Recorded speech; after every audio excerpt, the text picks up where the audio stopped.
Shivering, she whispered, "Will you share your warmth with me, human?" He answered with his heart.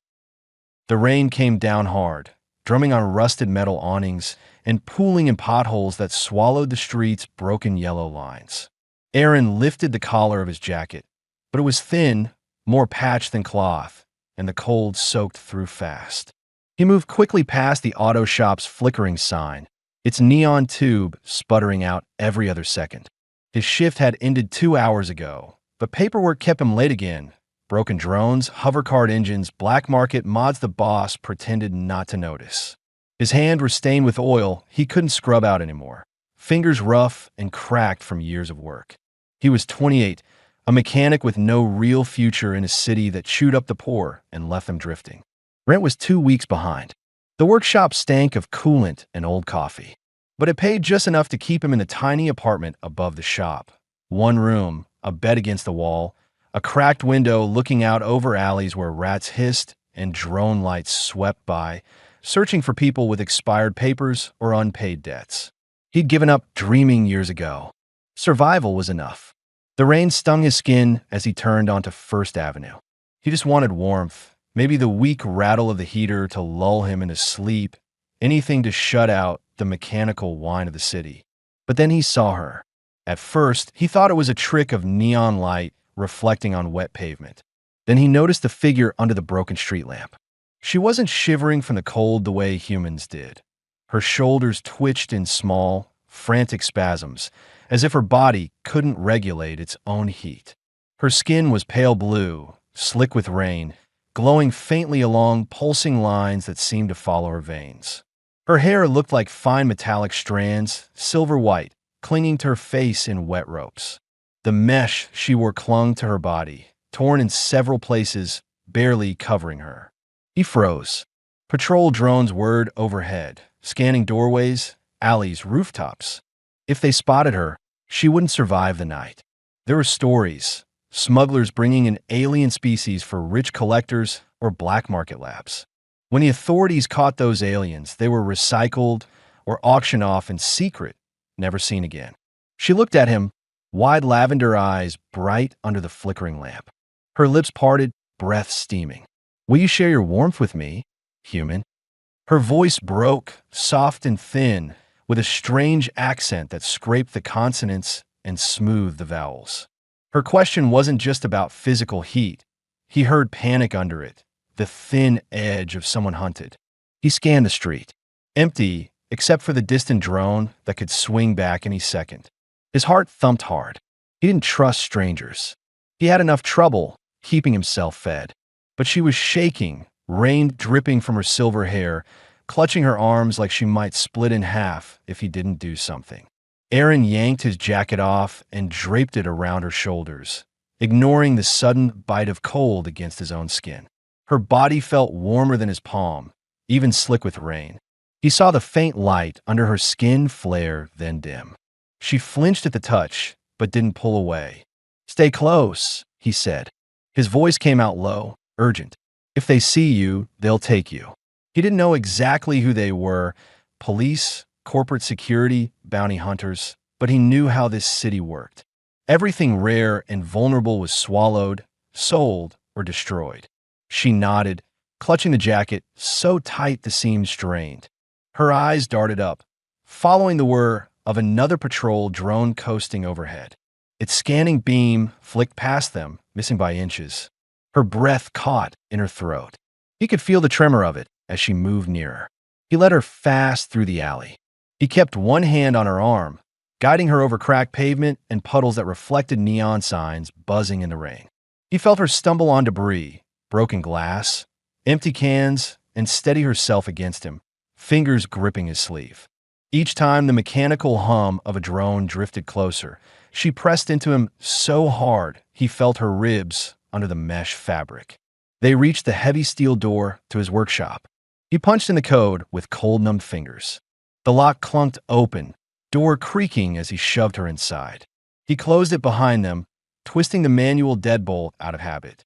The small room smelled of rust, oil, old circuits. A single bulb flickered overhead, casting shadows that jumped across tool benches and half-disassembled engine parts.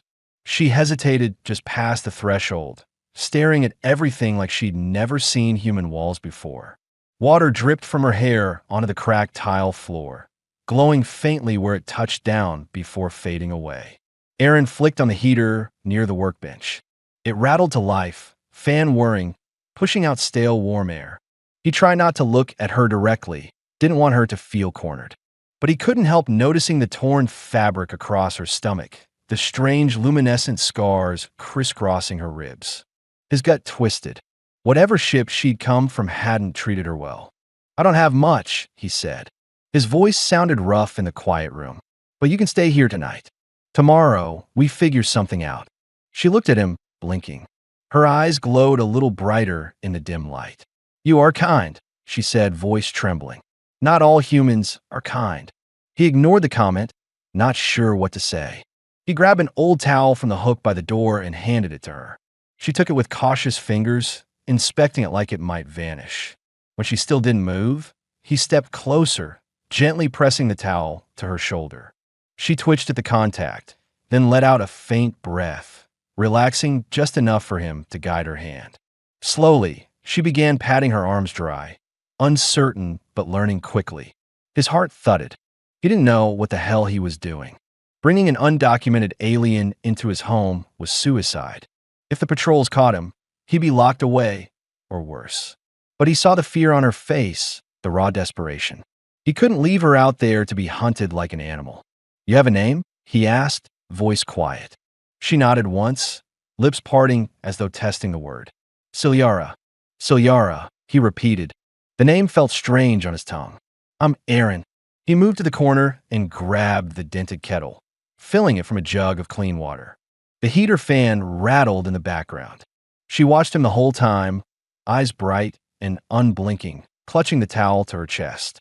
He wondered how long she'd been hiding, running, scared out her mind. The kettle sputtered to life.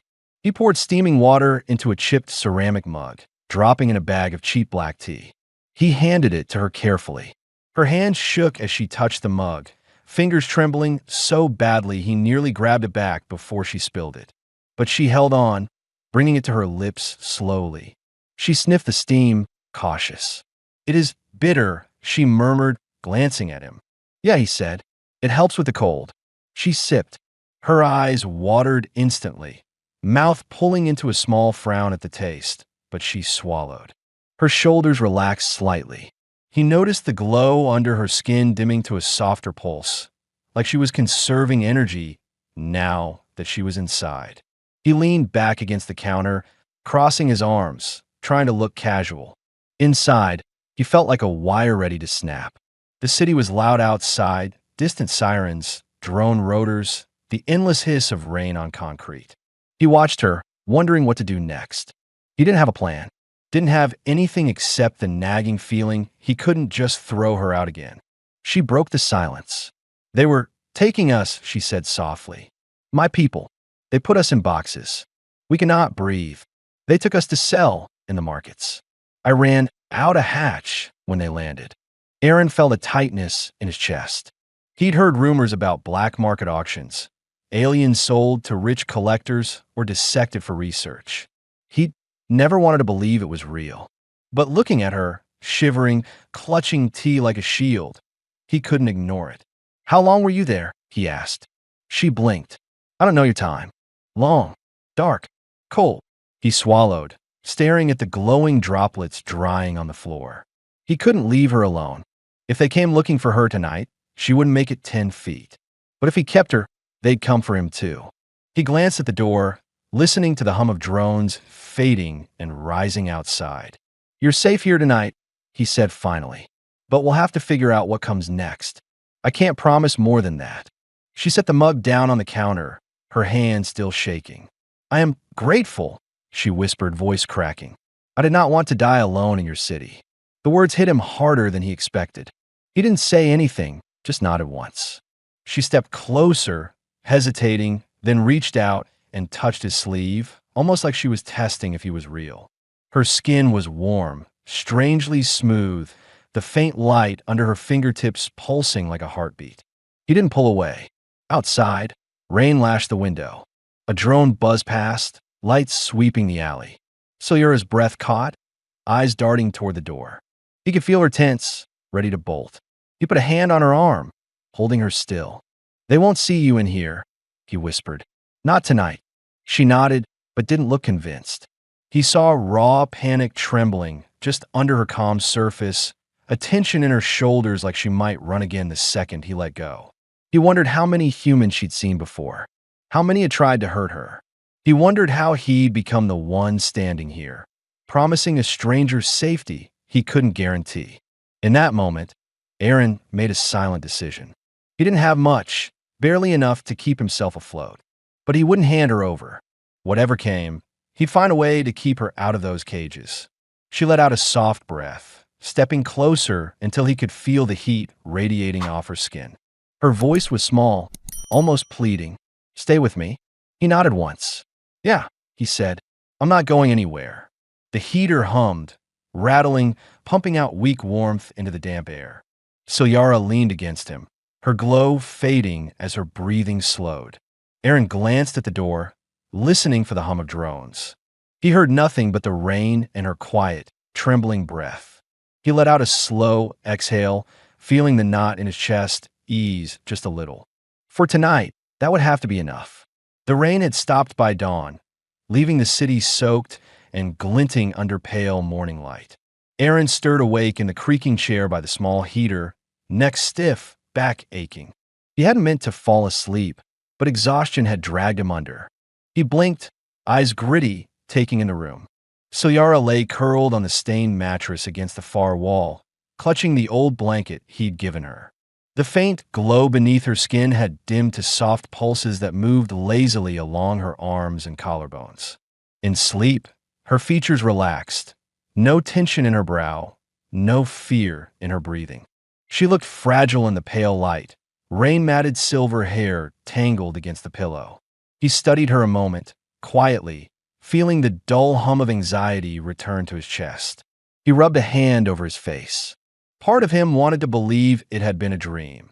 An alien woman on the street, glowing and half-frozen, hunted by drones and desperate for warmth. But the faint scent of ozone and salt hung in the air, subtle but distinct, a reminder of the reality he couldn't wish away. He stood slowly, joints popping, moving toward the window. The alley below was quiet, puddles reflecting dull neon signs still buzzing from the night. No patrols, no drones. He watched a stray dog nose through a trash heap before vanishing around a corner. For a moment, he let himself breathe. Then he heard her shift behind him, a soft gasp, the rustle of blankets. He turned as she sat up, blinking rapidly, eyes wide with confusion. Her hands fumbled at the edge of the blanket, gripping it as though it anchored her to this world. "It's okay," Aaron said quietly. "You're safe, at least for now." She looked around the room, eyes moving over rusted tools, half-finished engine parts, the humming heater. "Where is this?" she asked, voice rough from sleep. "Above the shop I work at," he said. "I fix machines. Mostly junk. Sometimes drones, sometimes old hover carts. Pays enough for this place." She pulled the blanket tighter, shivering despite the heat. "I dreamed of the cages," she whispered. "I dreamed they pulled me out by the arms. Prodded me with metal rods. They said I was exotic, worth much." Her voice broke, breath catching. Aaron felt his stomach twist.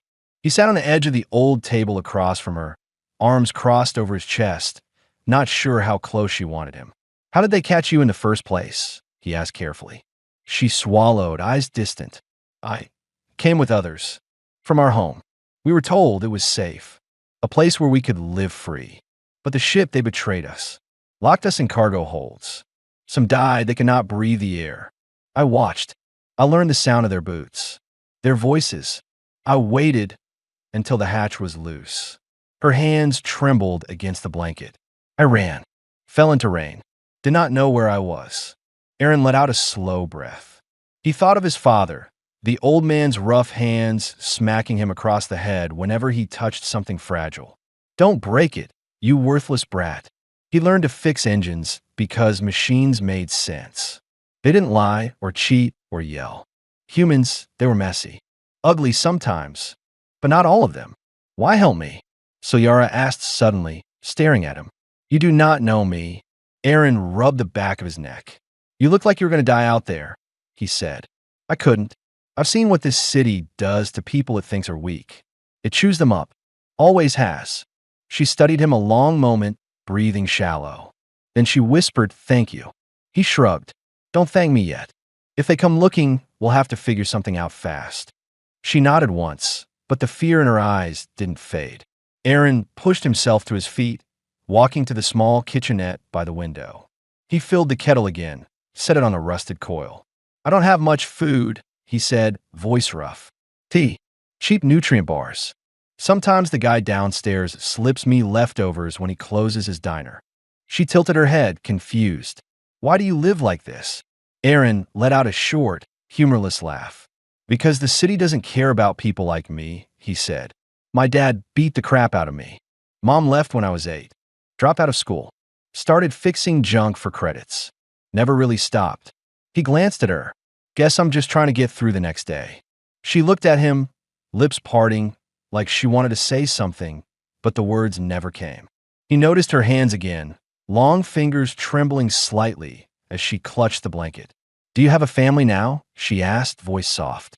No, he said. He didn't look at her. I don't. Never had time. Never saw the point. The kettle rattled. He poured the hot water into 2 cracked mugs, slid one across the counter toward her. She reached out slowly, fingers brushing his, skin warm and pulsing faintly with that soft light. Outside, the distant whine of drones rose again.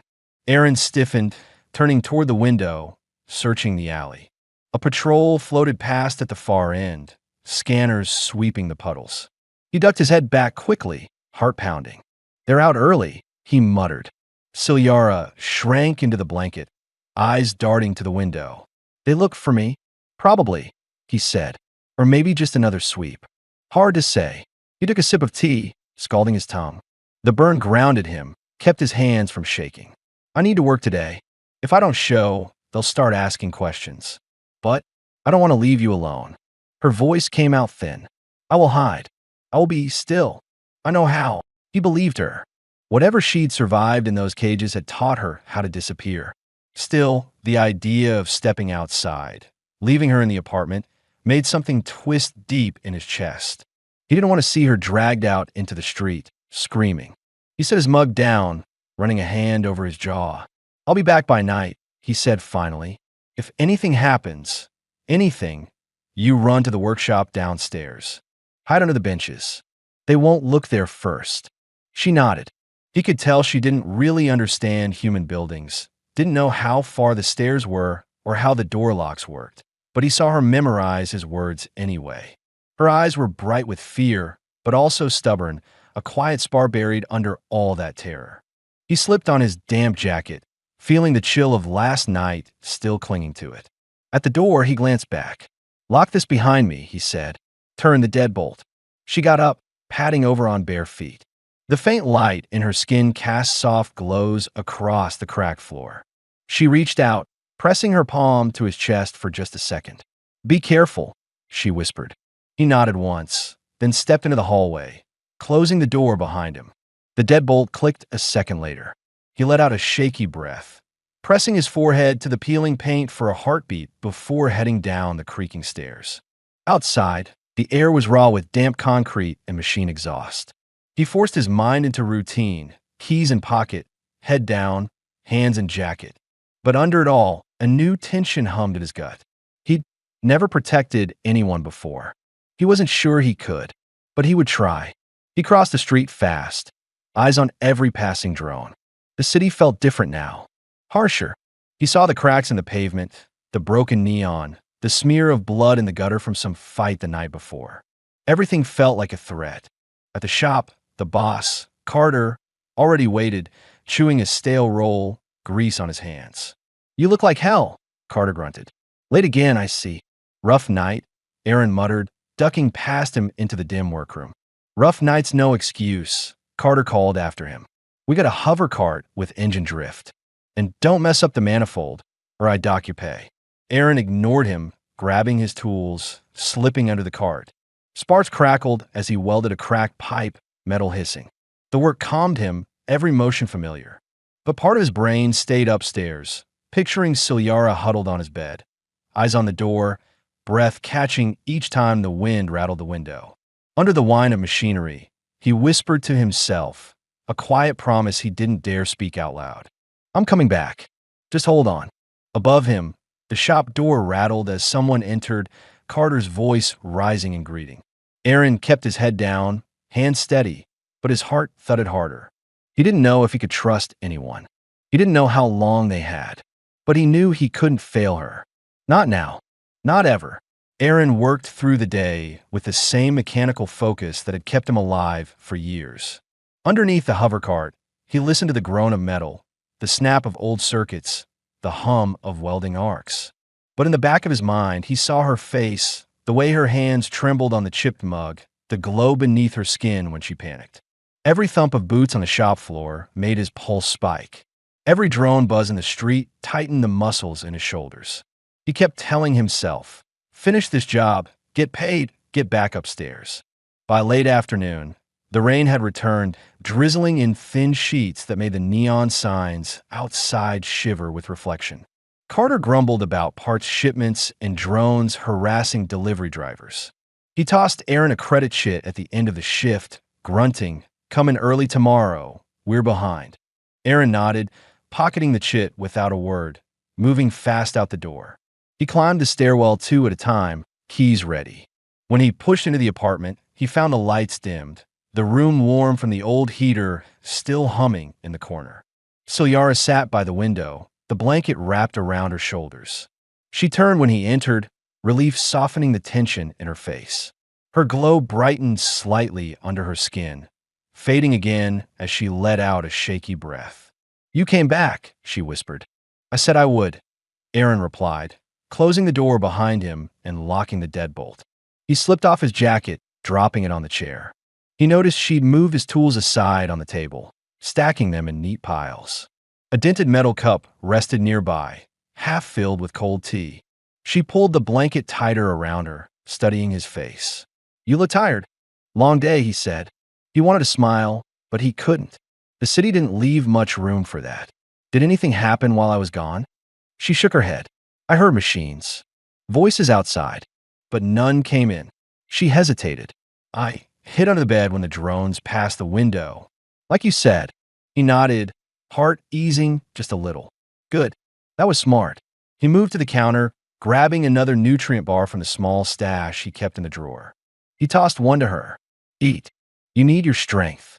She caught it awkwardly, turning the package in her hands as though unsure how to open it. He reached out, gently showing her where to peel the thin plastic away. Her fingers brushed his, warm and pulsing faintly. He noticed again the pattern of glowing lines beneath her skin, like tiny rivers branching out from her heart, pulsing gently. The glow dimmed and brightened in slow cycles, soft enough to miss if he wasn't paying attention.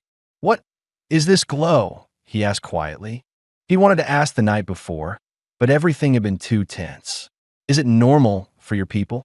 She looked down at her hands, voice small. "It is our way of living.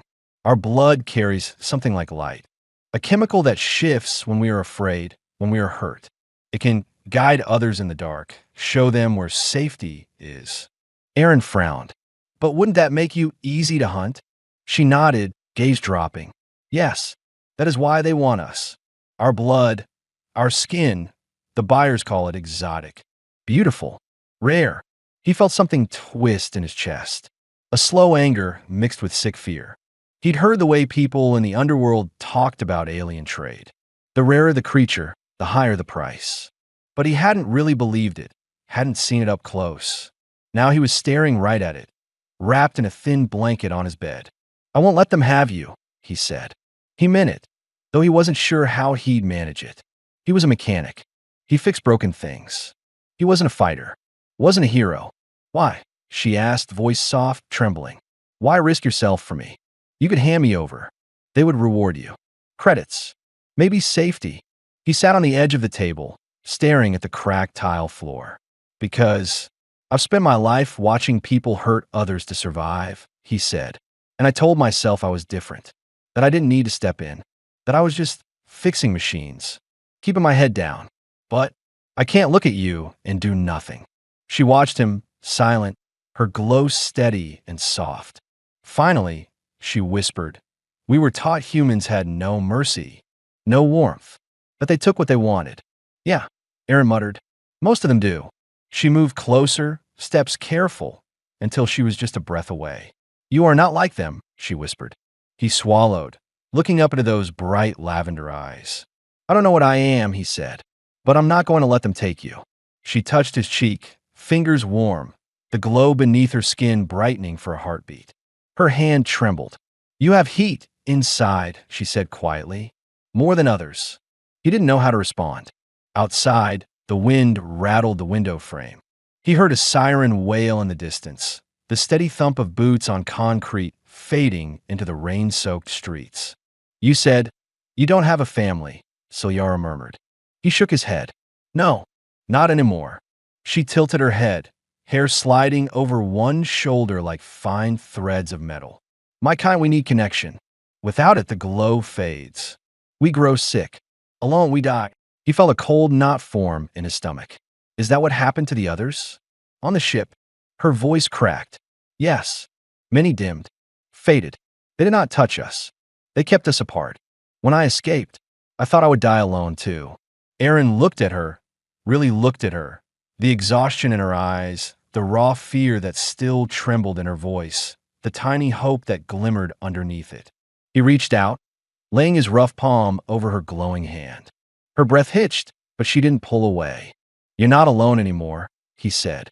They stayed like that, silent, while rain drummed on the window. The heater hummed. Outside, the city moved on. Drones whirred past. Voices echoed in alleys. Neon lights buzzed in puddles. But in the tiny room above the workshop, it was just them. Two broken souls holding on to something small, fragile, but real. A knock slammed against the door so hard the old wood rattled. Aaron jerked his hand back, standing so fast the chair behind him scraped across the floor. Silyara froze, eyes wide, glow spiking bright under her skin. "Open up," a voice barked from the hallway. "Mail. Flat. No emotion. City patrol. We're checking this building for unauthorized occupants." Aaron's pulse pounded. He glanced at Silyara. She was already backing toward the small bathroom, eyes frantic, lips parting like she wanted to scream, but couldn't. He moved quickly, grabbing her wrist, pulling her into the bathroom, shutting the door as softly as he could. "Stay quiet," he whispered. "No matter what happens. Don't make a sound." Her breath came in ragged gasps, glow pulsing bright enough he could see it under the crack at the door. He swallowed hard, stepping back into the main room just as the knock came again, louder this time. "Coming," Aaron called, voice steady though his heart thudded in his chest. He unlocked the deadbolt, opening the door crack. Two patrolmen stood in the hallway, both in black armored jackets, visors half down. One held a scanner in his gloved hand, its display glowing pale green. "Routine check," the first man said flatly. "We've had reports of an escaped illegal in the area. Female, possibly injured. Seen anything unusual?" Aaron shook his head, leaning against the doorframe to block the view of the room. "Haven't seen anything," he said. "Just got off shift. Been here since." The patrolman lifted the scanner, eyes on the display. "Your place registered a heat spike last night," he said. "You alone here?" Aaron forced himself to shrug. "The heater's junk. Sparks sometimes. Could be that." The second man peered past him into the apartment, frowning. "Mind if we look around?" Aaron swallowed hard. He wanted to slam the door, wanted to grab Silyara and run. But he knew that would end in disaster. He opened the door wider, stepping back. "Fine," he said. "Look, I've got nothing to hide." The patrolman stepped inside, scanning corners, peering under the bed, opening the old closet. Aaron kept his breath steady, watching every move. He heard the soft scrape of Silyara's breath from the bathroom, but the men didn't seem to notice. One moved toward the bathroom door, reaching for the handle. Aaron stepped forward quickly. "Look," he said, voice low. I just got out of the workshop. I haven't slept. Can you just finish up here fast? I've had a long shift. The patrolman turned, frowning. We'll be done when we're done. He snapped. Aaron held his ground. Yeah, of course, he said, forcing his voice into a weary grumble. Just be quick, all right? The man hesitated, then grunted, stepping back toward the center of the room. All clear, he called to his partner. Move on. They left without another word, door slamming shut behind them. Aaron locked it fast, chest heaving, sweat running cold down his spine. He waited, listening for footsteps. Only silence and the hiss of rain outside. He opened the bathroom door slowly. Cilyara stood pressed against the far wall, hands over her mouth, glow fading as she exhaled shakily. They're gone, Aaron whispered. She launched forward, arms wrapping around him, so fast he nearly stumbled. He felt her warmth, the thrum of her heart under his hands. She trembled against him, breath shaky. I was so afraid, she whispered. I know, he said, voice rough. He held her tighter. I know. They stayed that way, clinging to each other as the city droned on outside, unaware of the secret pulsing in the dim light of the mechanic's tiny room. And in the back of his mind, Aaron knew this was just the beginning. They would come again. And next time, they might not leave so easily. Night settled over the city in heavy layers of cold and neon haze. Aaron double-checked the locks on the door, heart still pounding from the patrol's visit. The heater hummed, the only soft noise cutting through the silence. He turned towards Cilyara, who sat curled on the edge of the bed, clutching the old blanket around her shoulders. Her glow had dimmed again, but faint pulses still flickered along her arms and neck, like echoes of her heartbeat. Aaron pulled a chair closer, sitting across from her. He tried to relax his shoulders, but every muscle felt tight, coiled, ready to snap. They'll come again, he said, voice low. They're not going to stop until they find you. Cilyara swallowed hard, her eyes darting to the door. They will kill me, she whispered. Or cut me apart. Aaron winced. He had heard rumors in the underworld about how alien bodies fetch high prices on the black market. Rumors of scientists dissecting them, of collectors mounting their bones in glass cases. But hearing it from her, real, terrified, hit him in a way he hadn't expected. He rubbed a hand over his jaw, staring at the cracked floor. Why do they want your blood? He asked quietly. He needed to understand what he was up against. What makes you different? She looked at him, eyes wide, frightened. My kind, we heal, she said slowly, struggling for words. Our blood regenerates. Wounds close. Disease fades. We do not get old. Not the way humans do. We grow bright when near others. Our glow means life. They think it will make them powerful. Aaron let the words sink in. It made a horrible kind of sense. In a world where money meant everything, someone would pay any price to harvest what they saw as a fountain of youth. So they want you alive, he muttered, long enough to drain you. She nodded once, trembling. That is what they did to the others, she whispered, until they dimmed and died. Aaron felt his stomach twist. He thought of her, shivering on the street in the rain, clutching his jacket like it was the only thing keeping her from disappearing. He wasn't special. He wasn't brave. But something had shifted in him the night he'd met her, like a door in his chest cracking open, letting the world pour in. They're not going to touch you, he said, his voice harder now. Not while I'm here. She blinked, staring at him like she didn't believe it. Then slowly, she reached out and brushed her glowing fingers against his. Why do you do this? She asked. Why risk yourself for me? Aaron hesitated. The old instinct was to say he didn't know, to shrug it off, keep the walls up. But he was tired of lying, even to himself. I never did anything for anyone, he said quietly. Not really. My old man taught me not to trust anyone. Said helping people just got you stabbed in the back. So I kept my head down. Fix what I could. Let the city grind me up like everyone else. He took a slow breath. But when I saw you out there, you looked at me like I was someone who could save you. And I wanted that to be true. Cilyara's lips trembled. Her glow brightened a little, soft and warm. You are good, she whispered. You think you are small, but you are bright. He swallowed, feeling heat climb up his neck. We have to be smart, he said, changing the subject. We can't stay here forever. They're looking, and eventually they'll figure out I'm hiding something. She frowned. Where would we go? He glanced at the window, where rain streaked the dirty glass. The city was endless concrete, drones, patrols, cameras. But beyond it, he knew there were gaps, old tunnels, abandoned stations, places the patrols avoided. He'd fixed machines for people who lived in the cracks of the city, hiding from the corporate scanners and bounty hunters. He could go there again. I know people, he said slowly. Old customers. They live off the grid. If I can get you out of the main sector, we might have a chance. Soyara's eyes went wide. You would leave your life? For me. He almost laughed. There's not much of a life here, he muttered. Besides, you die without help. I'm not letting that happen. A tear slipped down her cheek, glowing faintly before fading. She wiped it quickly, embarrassed. Aaron's chest tightened. You don't have to hide that, he said gently. You're allowed to be scared. She nodded once, but didn't say anything. Her eyes stayed locked on him, wide and wet, desperate and grateful all at once. He stood, moving to the small cabinet where he kept spare tools and scrap parts.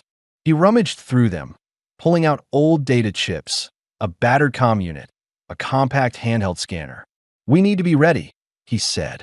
They'll come back, maybe tonight, maybe tomorrow. If we have to run, I want to be prepared. Soyara got up slowly, blanket trailing behind her. I can help, she said quietly. Aaron glanced over his shoulder. You know how to work with tools? She shook her head, hesitant. No, but I can learn. Something in her tone made him pause. There was a determination there, buried under the fear. He handed her the old comm unit. Here, he said. Just help me sort the parts. Watch how I do it. She nodded, eyes serious, watching his hands closely. He showed her how to separate wires by size, how to check battery packs for charge, how to slot chips into the old reader. Her touch was careful, almost reverent, as though she feared breaking everything. But he noticed something else too. The longer she worked beside him, the steadier her breathing became. The glow under her skin evened out, the bright flashes fading into a soft, constant pulse. Aaron worked quickly, but he kept glancing at her.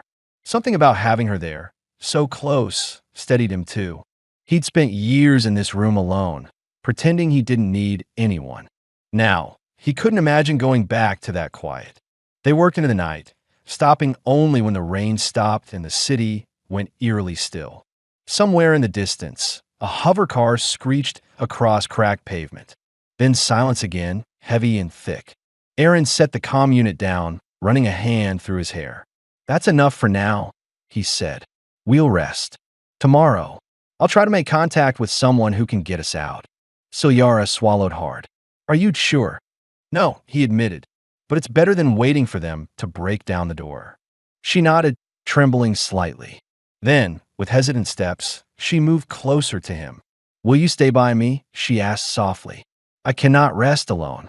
Aaron let out a slow breath. Yeah, he said. I'll stay.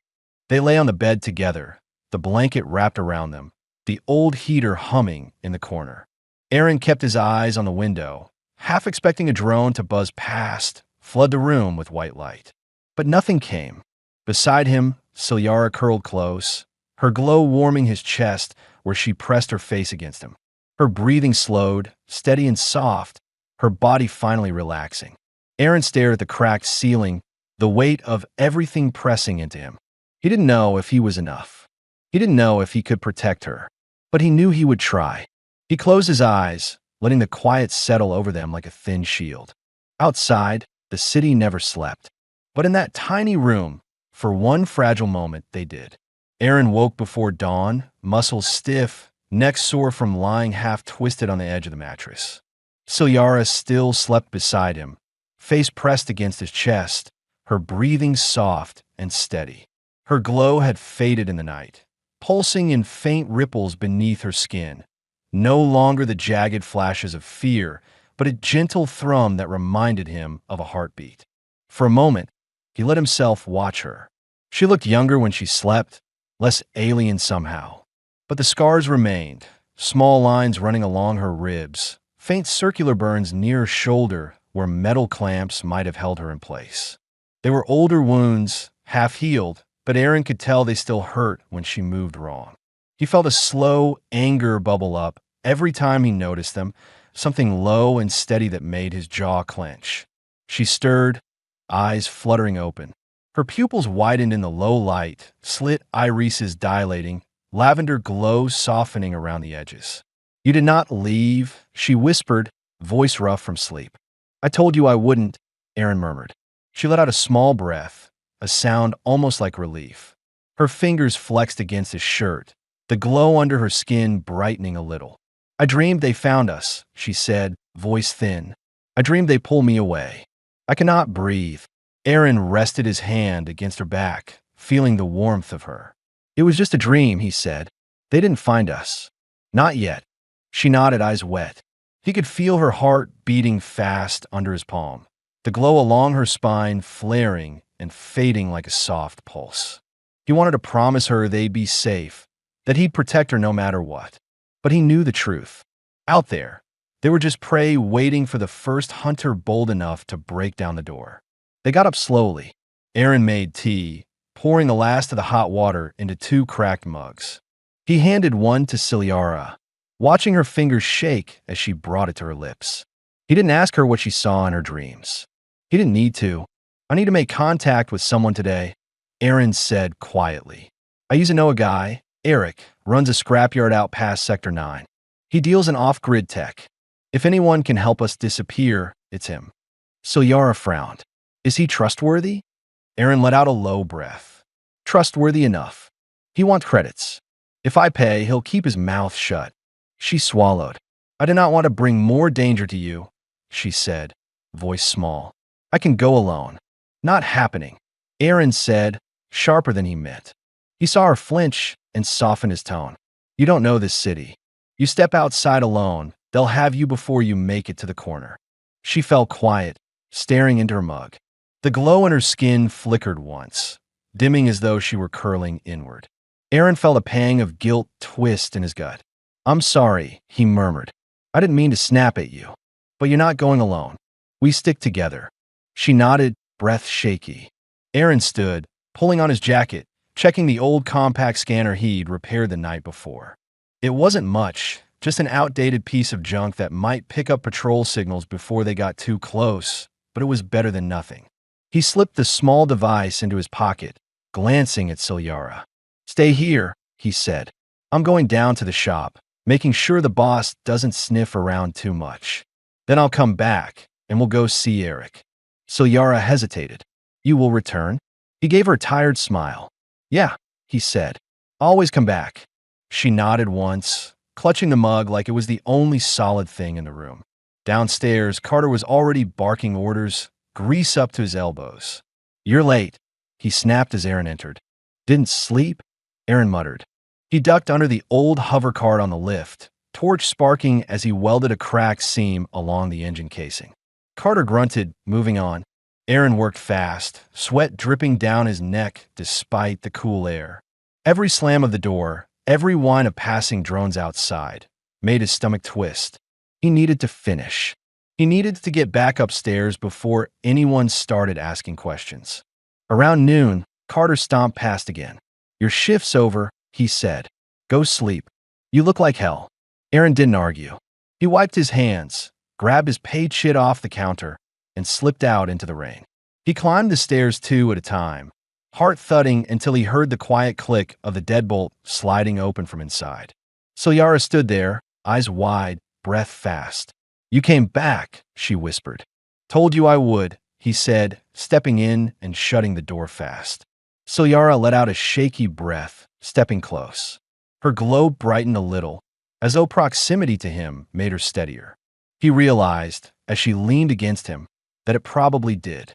"Let's go," he murmured. "Grab the blanket. Cover up as much as you can. We'll take the alleys." Ciliara did as he said, wrapping the old blanket around herself, tucking in the edges so only her face showed.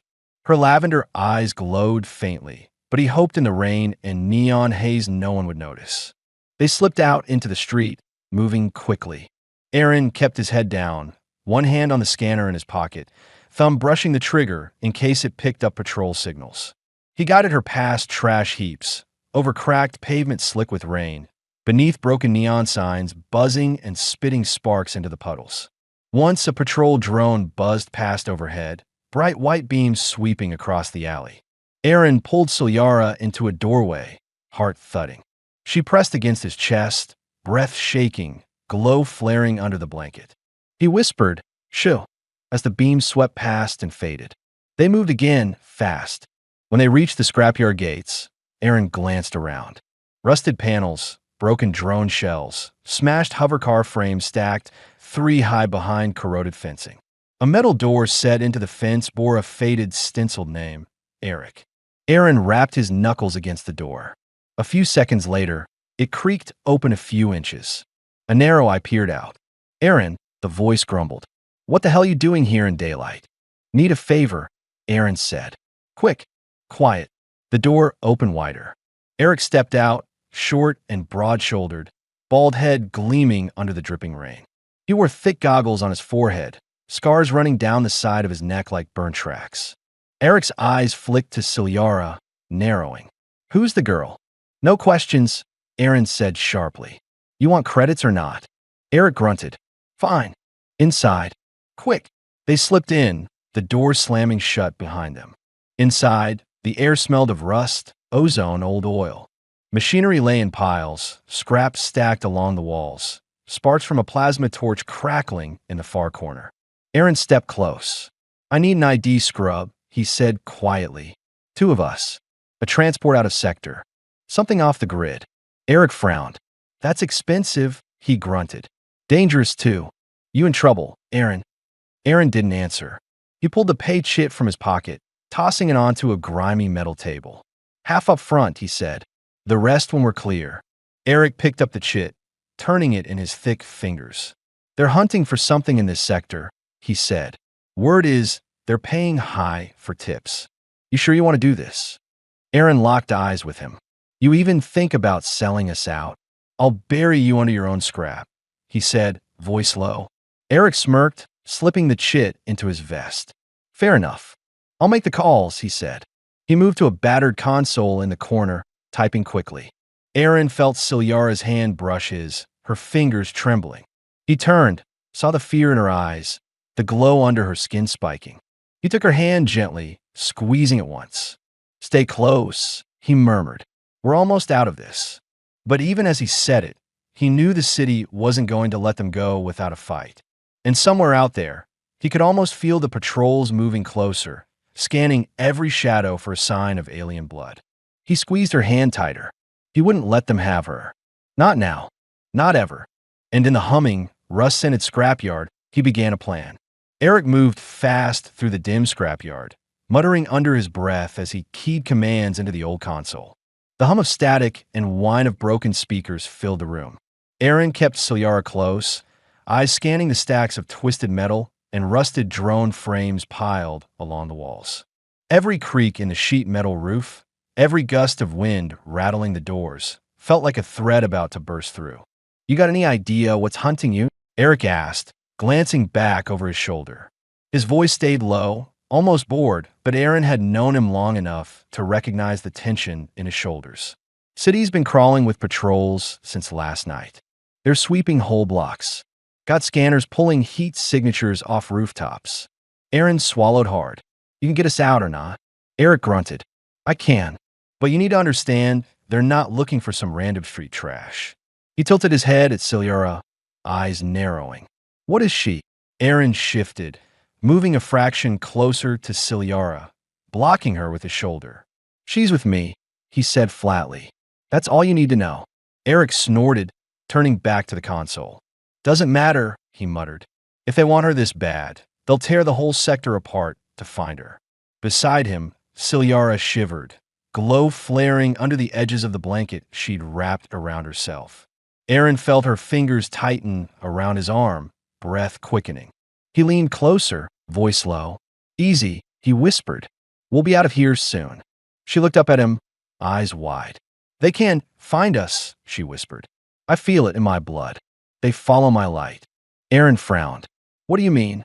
Silyara swallowed hard. My kind, when we are hurt or afraid, the glow gets stronger, she murmured. The blood, it releases signals. They can trace it, follow it. Aaron felt cold dread crawl up his spine. They can track your biology, he muttered. That's how they're closing in so fast. Silyara nodded, trembling. I cannot stop it. Unless I dim. Dim? Aaron asked sharply. What does that mean? Her breath caught. When we are cold, alone, the glow fades. But it weakens us, hurts us. Aaron shook his head. No, I'm not doing that to you, he said, voice rough. You've suffered enough. She opened her mouth, about to argue, but Eric slammed a fist onto the console, cutting them off. Got you a way out, he grunted. But it's messy. Old smuggler route under Sector 10. Abandoned subway tunnels. No patrol scanners down there. They shored out in the damp. Aaron nodded once. When? Eric shot him a hard look. Now, he said. They're locking the sector down within the hour. You don't move now. You're not moving at all. Aaron swallowed hard, glancing at Silyara. She looked exhausted, skin shimmering faintly in the dim light, breathing fast and shallow. He could see the strain in her shoulders, the way her glow flickered like a dying ember. We'll manage, he said, forcing confidence into his voice. Show us. Eric grunted again, moving across the cluttered floor and pulling open a side door hidden behind a stack of scrap. Cold air rushed in, carrying the metallic tang of damp concrete and stagnant water. A stairwell led down into darkness, lightless and narrow, the walls slick with grime. Old service stairs, Eric muttered, leads to the tunnel network. Stay left at the junction. Third turn takes you to the old transfer station. There's a guy there, Jax. He owes me. He'll run you past the checkpoint in his transport rig. Aaron nodded. Thanks, he said quietly. He didn't trust Eric completely, but he'd learned long ago that sometimes survival meant rolling the dice with bastards like him. Eric smirked, stepping back.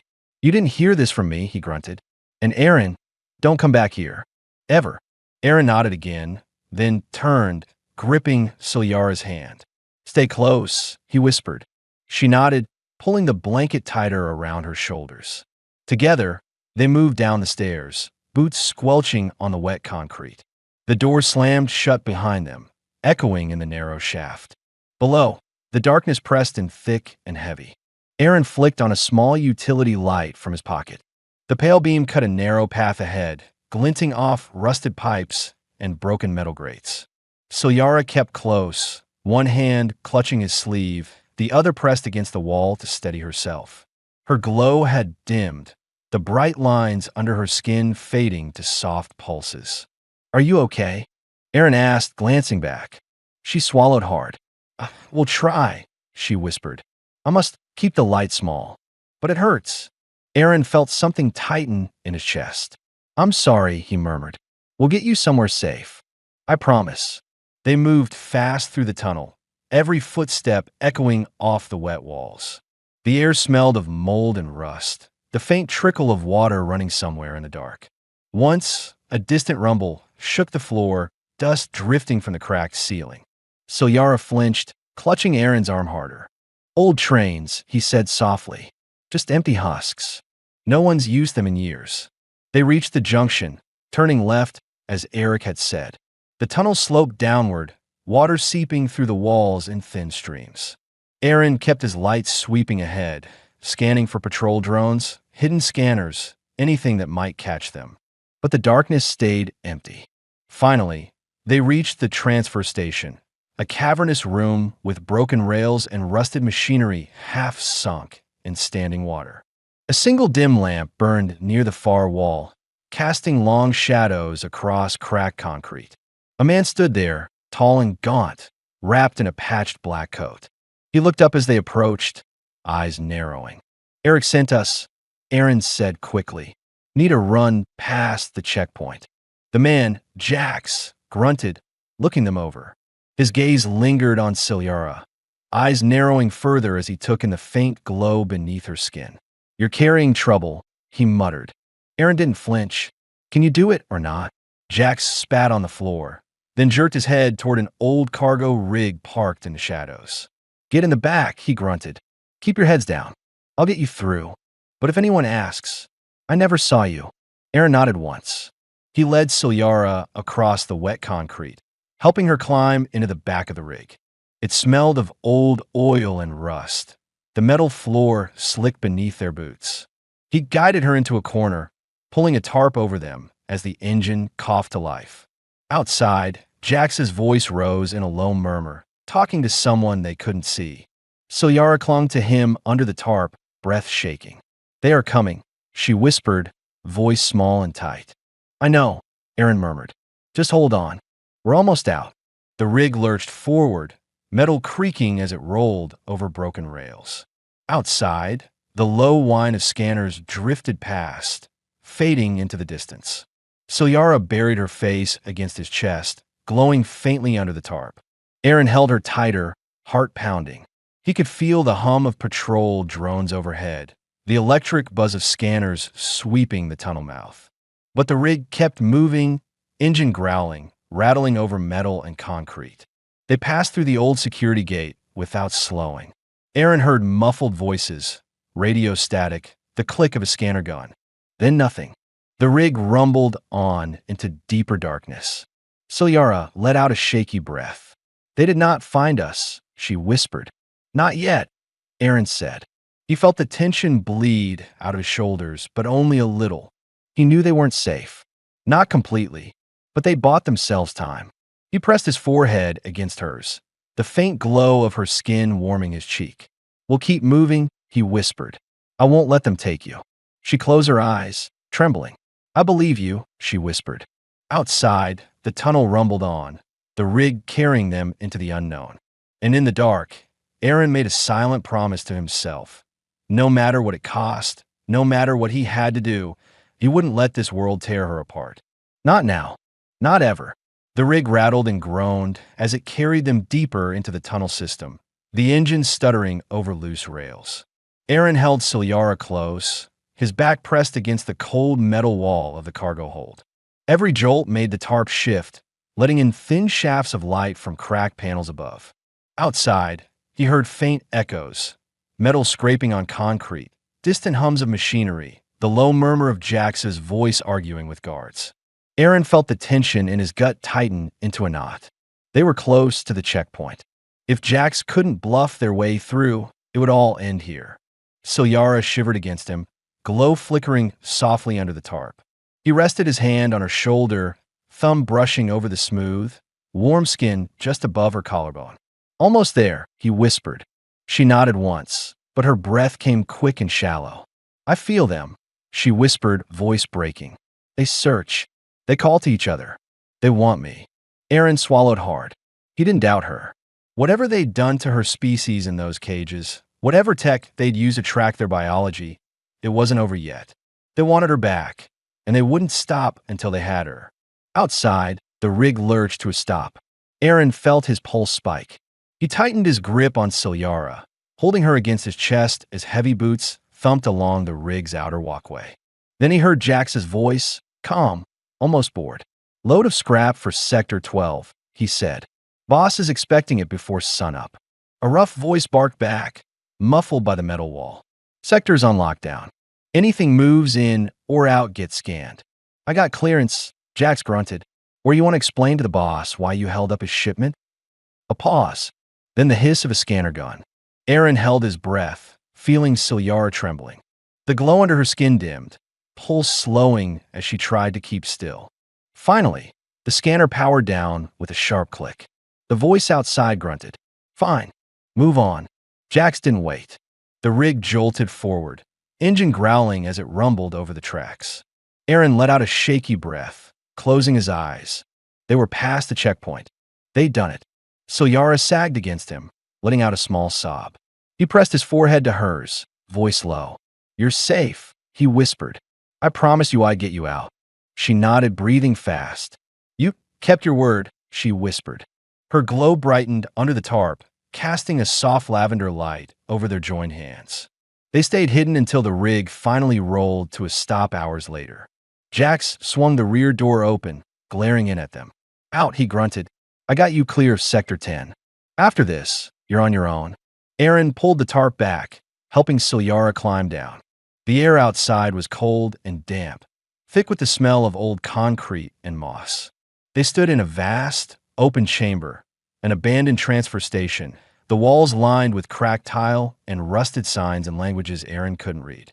Dim emergency lamps glowed along the ceiling, casting the room in sickly orange light. Jax jerked his thumb at an old service tunnel beyond the platform. Follow that, he said. It'll lead you out past the edge of the sector wall. After that, don't come back. Aaron nodded once. Thanks, he said, though the word felt thin and hollow. Jack spat on the ground. Don't thank me, he grunted. Just get out of here. Then he turned and climbed back into the rig, slamming the door shut behind him. The engine roared to life, echoing through the cavern as he drove off into the dark. Aaron glanced at Ciljara.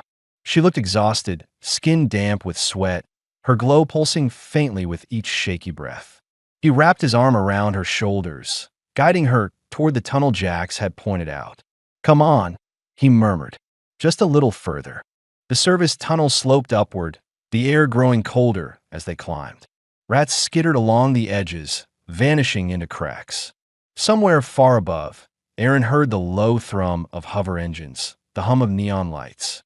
The city was still out there, massive and indifferent, ready to swallow them again if they weren't careful. Finally, they reached a rusted door set into the tunnel wall. Aaron pushed it open, blinking into the pale dawn light beyond. They stepped out into a narrow canyon at the edge of the city, a stretch of cracked concrete and old industrial piping half reclaimed by weeds and rain-slick moss. The city skyline loomed in the distance, towers of flickering neon and glass, but out here it was quiet. No drones, no patrols, just wind and mist and the faint cry of gulls circling above. Ciljara sagged against him, tears slipping down her cheeks. We are free, she whispered. Aaron looked out over the empty stretch of road winding into the hills beyond. He allowed a slow breath, feeling the weight of it all finally start to lift. Yeah, he said, we're free. He guided her down the cracked road, one arm around her waist. There's a place out here, he murmured. Old settlement off-grid. People who don't ask questions. We can rest there. Figure out what comes next. Ciljara nodded, leaning her head against his shoulder. I believe you, she whispered. Her glow brightened, stronger than he'd ever seen it. For the first time, there was no jagged edge of fear in the light, only warmth, soft and steady. They walked for miles, rain misting over them, the city shrinking behind them like a nightmare they were finally waking from. When they reached the small settlement at the edge of the hills, they found old prefab houses, power lines sagging between rusted poles, a handful of faces peeking out from behind dusty curtains. No patrol drones, no scanners, just quiet. Aaron traded the last of his credits for a small room above a shuttered cafe. The woman who took the money didn't ask questions. She just handed him the key and disappeared back into the gloom. Inside, Aaron helped Ciljara onto the thin bed, pulling the threadbare blanket up over her shoulders. She reached for him, pulling him down beside her. Stay, she whispered. I'm not going anywhere, he murmured. She closed her eyes, glowing softly in the dim light. I feel warm, she whispered, breath slowing. I feel home. Aaron wrapped his arms around her, resting his cheek against her hair. He listened to her breathing even out, felt the slow, steady beat of her heart against his chest. Outside, the wind rattled the window, carrying the smell of wet grass and old concrete. For the first time in years, Aaron let himself relax. He let the quiet soak into his bones. He let himself believe they had made it, that maybe, just maybe, there was a future waiting for them beyond the city's walls. He didn't know what tomorrow would bring, but he knew he wouldn't face it alone. And in the soft glow of dawn, with Ciljara pressed against him, breathing slow and easy, Aaron finally felt something he hadn't felt since he was a kid. Hope. They were free. And this time, no one was going to take it from them. Days passed. The rain faded into soft mist, the air warming as the season shifted. Aaron spent mornings repairing old machines for the settlement. Water pumps, electric fences, solar panels patched together from scavenged parts. In the afternoons, he helped rebuild broken walkways and cleaned clogged irrigation lines along the cracked fields. It wasn't glamorous, but felt real, tangible. Every scraped knuckle, every sweat-streaked shirt reminded him he was alive, that the worst had passed. Ciara stayed close by, learning the rhythms of human life. She spoke with the old woman who ran the cafe below their room, curious about human food, old songs, the soft cotton dresses hanging on a line outside. Sometimes Aaron found her standing in the doorway at dusk, staring at the horizon, eyes wide with wonder at the fading sun and the birds that soared in the orange light. Her glow had settled into a steady, soft pulse beneath her skin, calm, gentle, warm. At night, they returned to the small room above the cafe. It was sparse, cracked plaster walls, a metal frame bed, an old cabinet with peeling paint. But it was theirs, a place no one could take from them. On the 5th day after their escape, Aaron came in late, hands stained with machine grease, arms sore from hauling a broken generator across the field. He found Ciara sitting cross-legged on the bed, hair brushed out and loose across her shoulders, wearing one of the old cotton dresses the cafe woman had given her. She looked up when he stepped in, eyes glowing soft lavender in the lamplight. "You look tired," she said softly. He let out a rough chuckle, wiping his hands on a rag. "Good tired," he said. "Feels better than the old shop, fixing junk for criminals who barely paid me." She tilted her head, studying him. "You seem more bright," she whispered. Inside, he hesitated, then nodded. "Feels like, for the first time, I've got something worth working for." Ciara smiled, a small, gentle curve of her lips. The glow under her skin brightened. "I am glad," she said. She looked down, fingers twisting in the fabric of her dress. "I have never felt like this," she whispered. Aaron frowned gently. "Like what?" She swallowed, eyes flicking up to meet his. "Safe," she said softly. "Warm. I thought I would die in the cages alone. I never dreamed there could be something like this." Aaron crossed the room, setting his rag on the cabinet, kneeling in front of her. He reached out, brushing a strand of silver hair behind her ear. "You deserve more than cages," he said quietly. "You deserve a real life. A home. Whatever you want." Her breath caught.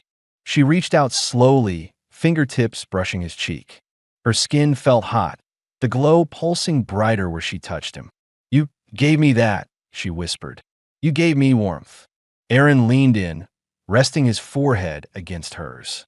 "You gave me something too," he murmured. "A reason to keep going." For a moment, they just breathed together, quiet. Then Ciara whispered, so softly he barely heard her. "Will you share your warmth with me, human?" The words hit him hard. They were the same words she'd spoken in the rain-soaked street, half frozen and terrified, clutching his jacket like a lifeline. But now, her voice was different, steady, certain, trembling with something like hope instead of fear. Aaron swallowed, hands trembling as he cupped her face. "Yeah," he whispered. "Always." Ciara let out a small, shaky breath. "I want to feel you," she whispered. "All of you. I want your warmth. Inside me. Around me. Until I cannot tell where you end and I begin." Aaron's throat tightened. He slid his hands along her shoulders, feeling the slight tremble in her muscles, the soft hum of her glow. "Are you sure?" he whispered. She nodded, eyes wet with light. "I am not afraid anymore," she whispered. "Because you are here." Aaron leaned in, kissing her gently. Her lips were warm, soft, trembling under his. He felt her breath catch, her hands curling in his shirt, pulling him closer. The glow beneath her skin brightened, soft lavender light spilling out around them, bathing the small room in a warm, pulsing haze. He guided her back onto the bed, hands sliding down her arms, feeling the faint heat radiating from her skin. She gasped against his mouth, arching into him, the glow flaring under his fingertips where he touched the smooth curve of her waist, the hollow of her throat. Their movements were slow, careful, tender. Aaron stripped off his shirt, felt her fingers brush the scars on his chest, the old burns and calluses he'd carried for years. She didn't flinch, didn't look away. Instead, she traced them with glowing fingertips, breathing hard. "You are strong," she whispered. "Beautiful in your scars." He swallowed, heart thudding. "You're the beautiful one," he murmured, kissing the pulse point just below her jaw. Her glow flared, bright and hot, the light moving in shimmering waves across her chest and arms. They shed the rest of their clothes in stuttering, breathless moments. Aaron touched every part of her, careful and reverent, memorizing the smooth planes of glowing skin, the soft catch of her breath, the tremble of her hands and his hair. She whispered in her language, sometimes soft and musical, words he didn't understand but felt deep in his chest like a drumbeat. When they came together, it was slow, almost cautious at first. Her glow brightened where their bodies met, spreading warmth across his skin like liquid heat. Cilyara gasped, voice high and breaking, eyes wide and bright as they moved together in the dim lamplight. Her hands clutched at his shoulders, fingers digging into his skin with surprising strength. "Aaron," she whispered, voice shaking, "I feel everything you feel. It is so much." He kissed her, breath ragged. "I'm here," he whispered. "I'm not going anywhere." They moved faster, breathless, desperate, the old bed creaking under them. Her glow pulsed with each thrust, waves of soft lavender light illuminating the cracked walls, the faded ceiling, the dusty curtains fluttering in the night breeze. Outside, the settlement was quiet, the world beyond it fading into nothing. Finally, with a soft cry, Cilyara arched against him, the glow flaring so bright he had to shut his eyes. She shuddered, breath hitching, hands clutching him so tight it almost hurt. He followed her a heartbeat later, burying his face in her neck, gasping her name into her skin. They stayed like that, trembling, breath slowing, the glow fading into a soft, steady hum. Aaron felt the tension in his chest ease, his muscles loosening as he held her close. Cilyara let out a small, contented sigh, pressing her face into his hair. "I am full of your warmth," she whispered, voice thick and soft. "I feel alive." Aaron kissed her temple, heartbeat finally steadying. "You are alive," he murmured, "and you're never going to be alone again." Outside, the wind rattled the window, carrying the soft scent of rain and distant flowers. Cilyara curled closer, her glow pulsing slow and steady against his chest. Aaron held her tighter, eyes drifting shut as he listened to her breathing. For the first time, there was no fear, no cold, just warmth, shared between two souls that had found each other in the darkest corners of the world. And in that small, cracked room above the cafe, under a thin blanket and the soft pulse of alien light, Aaron finally let himself believe they had found something that might last. Something worth protecting. Something that was at last truly theirs,